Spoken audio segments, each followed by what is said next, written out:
Добре дојдовте во млекара АД Битола, која сите попопуларно си ја познаваме како Бимилк.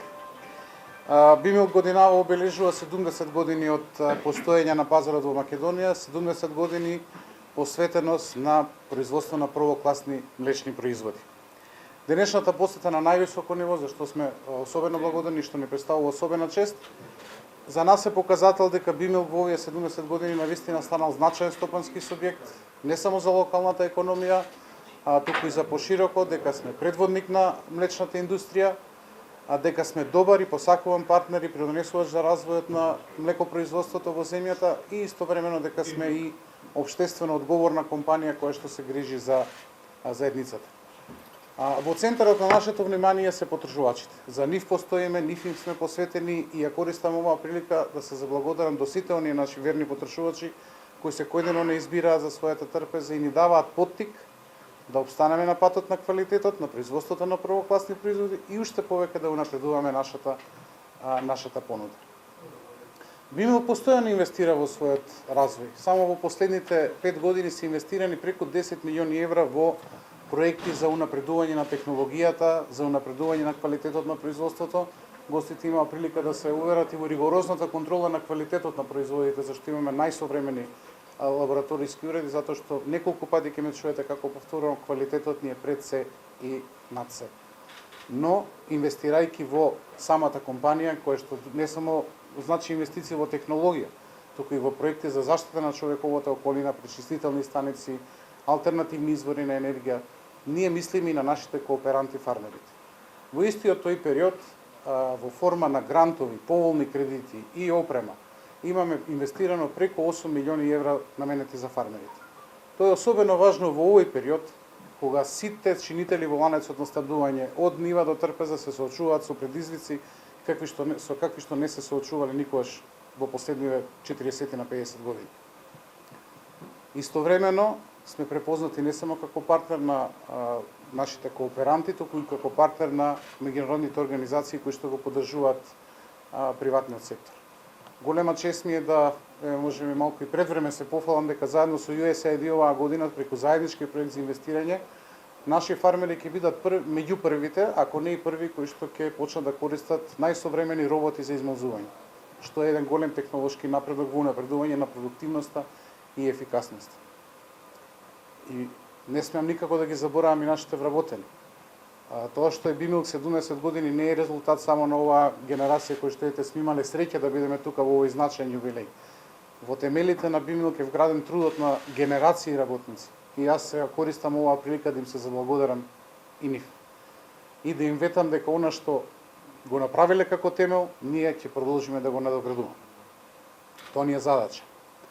Истовремено, се разбира, мора да градиме и добри односи со сите кои што може да помогнат во развојот и напредувањето на дејноста на целата млечна индустрија, затоа што Бимилк не е целата млечна индустрија. Ние сме значаен дел, но има уште многу да се работи, има уште многу да се доразвива. Сега е моментот прво да ја одржиме дејноста, а потоа да ја одржиме таа база за натамошен развој. Ние како лидер во млечната индустрија ги поставуваме стандардите, драго ни е што во многу нешта не следат, значи предводиме и на тој пат ќе обстанеме. Повторно ќе кажам, за жал, оваа 70 годишнина обележуваме во година на големи предизвици или дури и во период на големи предизвици. Меѓутоа, ние како лидер во дејноста ќе се соочиме со тие предизвици, ќе ги пребродиме и ќе дадеме се што е во наша моќ да ја одржиме базата, што реков, и да го овозможиме натамошниот развој на дејноста. Ви благодарам на сите. Како се одрази вашата работа? Директен одраз на војните действија таму за нас нема, затоа што не сме извезувале во Русија и во Украина како компанија, меѓутоа индиректните ефекти и сите оние последици во смисла на финансиска криза, во смисла на зголемени цени на импути, како што ги спомна и почитуваниот претседател на владата, и така ги чувствуваме. Нарушени се ланците на снабдување, особено од таму доаѓаат житарици, така како што сега е тој ланец прекина, тоа најмногу се осеќа во делот на обезбедувањето на сточна храна, меѓутоа цела таа тензија што е створена, особено со растот на цените на енергенсите, тоа како се одразува на не само на нашето работење, туку на сите субјекти во ланецот на снабдување, од примарните производители па до малопродажбите. И ако може, кај извезувате млеко? Во регионот, најмногу извезуваме во регионот. Би извезувале и повеќе, еве за тоа разговаравме како да ја зголемиме млечната база во државата, како да го унапредиме она што го имаме како јадро, како може да се зголеми продуктивност и ефикасноста, како може што да направиме за помалку да ги чувствуваме тие екстерни шокови, за да можеме да ги искористиме сите тие извозни потенцијали кои што ни стојат на располагање. Во регионот мислите Грција, Албанија, Бугарија? Мислам на тие земји, да. Косово, Албанија, па и Србија. Ние дури и во Србија имаме извезуване на период. Сточарите реагираат дека ефтино им се откупува млекото. Дали се размислува во тој правец да се зголеми цената со оглед на тоа што се отиде нагоре? Да, во таа насока благодарам на прашањето, да и нормално кога се зголемуваат нивните трошоци, тоа ви кажав, сите субјекти во ланецот на снабдување се опфатени. Во таа насока ние веќе преземавме одредени чекори, значи направивме корекција на откупната цена, дадовме и неповратни средства, грант за поддршка на пролетната сеидба, значи и тоа е една форма на вредност која што имаат добиено сточарите, во постојана комуникација сме со нив. Меѓутоа треба да го најдеме тој најклучната работа сега е да се најде тој деликатен баланс меѓу потребата за опстанок на примарните производители и нивен развој, потрошувачите и заштитата на нивниот стандард, затоа што нели и тој не е безграничен, но истовремено да се обезбеди и долгорочната одржливост и стабилност на преработувачите. При тоа не зборам само за Бимилк, зборам за сите чинители во млечната индустрија. Верувајте, тоа е сега најголемиот предизвик. Како да се најде тој баланс меѓу сите овие три страни? Има ли можност размислувате околу сточни во фондот? Правилно Бимилк преземаше некои акции, некои јудници, сточарите ги отплаќаја на рати. Факт е дека сточни во фонд не е намален. Да. Како ги цените, да речем, општите состојби во домашната млечна производство има ли надеж да се оди чекори напред?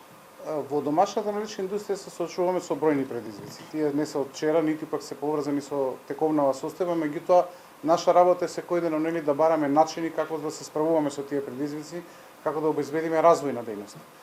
Конкретно за јуниците, значи програмата која што беше објавена од владата во текот на 2021 година, поради сите тие околности дојде до одредено заблоснување, деновиве сум информиран дека веќе се потпишуваат договорите со државата за субвенционирање на набавката на јуниците.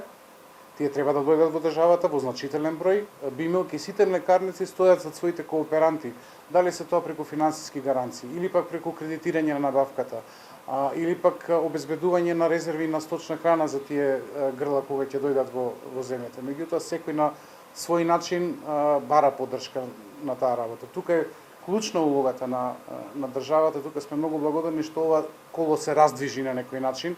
Сега тргнуваме, овие денови ќе се потпишуваат тие решенија. Наше е да потоа со фармерите обезбедиме да тие на тој увоз на јуници да го даде максималниот ефект.